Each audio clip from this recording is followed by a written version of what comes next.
ಅಲ್ಲಿ ನೋಡು ಅವರ ಹೊಕ್ಕಳ ಬೀಳಲಿಕ್ಕೆ ಬಾರ್ದು ಅದೇ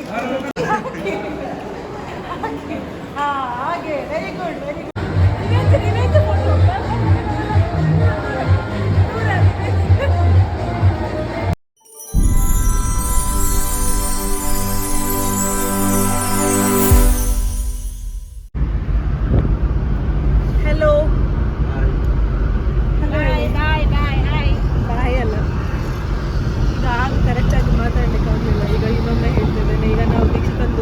ಮದುವೆಗೆ ಹೋಗ್ತಾ ಇದ್ದೇವೆ. ಎಲ್ಲರೂ ಅರ್ಜೆಂಟಲ್ಲಿ ಹೊರಡಿ ಹೋಗ್ತಾ ಇದ್ದೇವೆ. ಎಕ್ಸಾಮನ್ನು ಮುಗಿಸಿ ಈಗ ಮದುವೆಗೆ ಹೋಗ್ತಿದ್ದೇನೆ. ಆಲ್ರೆಡಿ ನೇತ್ರಾವತಿ ನಮ್ಮ ಸಂಘಕ್ಕೆ ಬಂದಾಯಿತು. ನನ್ನ ಅಜ್ಜಿ ಮನೆಗೆ ಹೋಗೋದು ಇದೇ ರೂಟ್. ಈಗ ನಾವು ಮದುವೆಗೆ ಹೋಗಿ ಅಲ್ಲಿ ಏನಾಗ್ತದೆ ಅಂತ ಹೇಳ್ತೇನೆ. ಬಾಯ್. ಹಲೋ, ಮದುಮಗಳಿಗೆ ರೆಡಿ ಮಾಡ್ತಾ ಇದ್ದಾರೆ ದಾರಿಗೆ. ಎಂಗೇಜ್ಮೆಂಟ್ ಈಗ ಅದಾದ ನಂತರ ಇದಕ್ಕೆ ರೆಡಿ ಮಾಡ್ತಾ ಇದ್ದಾರೆ.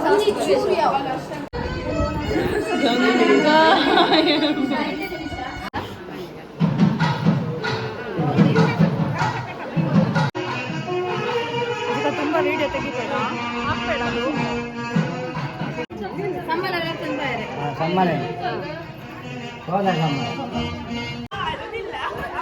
ಅಳಬೇಕು ಅತ್ರ ಮಾತ್ರ.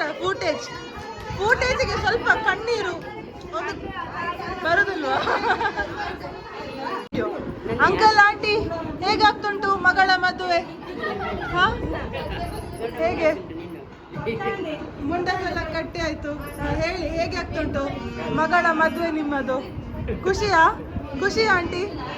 ಖುಷಿಯ ಬೇಜಾರ? ಎರಡು ಒಟ್ಟಿಗೆ. ಕಣ್ಣಲ್ಲಿ ಗಂಗಾ ಯಮುನಾ, ಎರಡನೇ ರೌಂಡ್ ಗಂಗಾ ಯಮುನಾ. ಗಂಗಾವಿದು ನೇತ್ರಾವತಿಯ ನಮ್ಮದು ನದಿ.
ಸುಲಗ್ನದಲ್ಲಿ ಆಗಿ ನೂತನ ದಂಪತಿಗಳಿಗೆ ನಿತ್ಯದಲ್ಲಿ ಖುಷಿಯಿಂದ ಬಾಳುವಂತಹ ಯೋಗವನ್ನು ದೇವರು ಅನುಗ್ರಹ ಮಾಡಬೇಕು. ಯಾಕೆ ಕೇಳಿದರೆ, ಒಂದು ಹೆಣ್ಣಿನ ತಂದೆ ಮದುವೆ ಆಗುವಂತಹ ಗಂಡಿನಲ್ಲಿ ಏನು ನೋಡ್ತಾನೆ ಹೇಳಿದರೆ ಎಷ್ಟು ಸಂಪಾದನೆ ಮಾಡ್ತಾನೆ, ಅವನ ಮನೆತನ ಹೇಗುಂಟು ಅಂತ ನೋಡುವುದು ತಂದೆ ಅಂತೆ.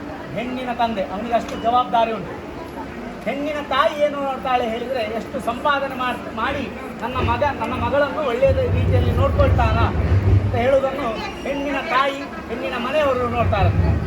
ಬಾಂಧವಾಹ ಕುಲವಿಚ್ಛಂತಿ, ಅವರ ಕುಲ ಹೇಗೆ ಉಂಟು ಅಂತ ಬಂಧು ಬಾಂಧವರೆಲ್ಲ ನೋಡ್ತಾರಂತೆ.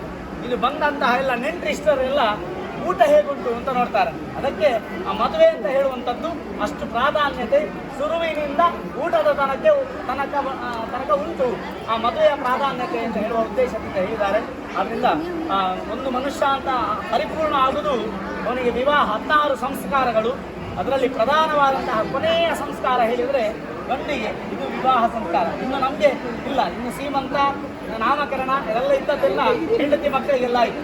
ನಮಗೆ ಇರುವಂತಹ ಗಂಡಸರಿಗೆ ಇರುವಂತಹ ಕೊನೆಯ ಸಂಸ್ಕಾರ ಹೇಳಿದರೆ ಜೀವಮಾನದಲ್ಲಿರುವಾಗ ಕೊನೆಯ ಸಂಸ್ಕಾರ ವಿವಾಹ. ಆದ್ದರಿಂದ ಆ ದೇವರು ಆ ವಿವಾಹ ಸಂಸ್ಕಾರವನ್ನು ಚೆನ್ನಾಗಿ ನಡೆಸಿಕೊಟ್ಟು ಇನ್ನು ಮಾಡುವಂತಹ ಮಾಂಗಲ್ಯ ಧಾರಣೆಯನ್ನು ಸುಲಗ್ನ ಮಾಡಿಕೊಡಬೇಕು ಅಂತ ದೇವರ ಸನ್ನಿಧಾನದಲ್ಲಿ ಪ್ರಾರ್ಥನೆ ಮಾಡುದು. ಓಂ ತದೇವ ಲಗ್ನಂ ಸುಧಂ ತರೇವ ತಾರಾಬಲಂ ತದೇವ ಲಗ್ನಂ ಸುಧಂ ತರೇವ ತಾರಾಬಲಂ ಚಂದ್ರಬಲಂ ತರೇವ ವಿದ್ಯಾಬಲಂ ದೇವಂ ತರೇವ ಲಕ್ಷ್ಮೀಪದೇ ಸ್ಮರಾಮಿ. ಓಂ ತದೇವ ಲಗ್ನಂ ಸುಧಂ ತರೇವ ತಾರಾಬಲಂ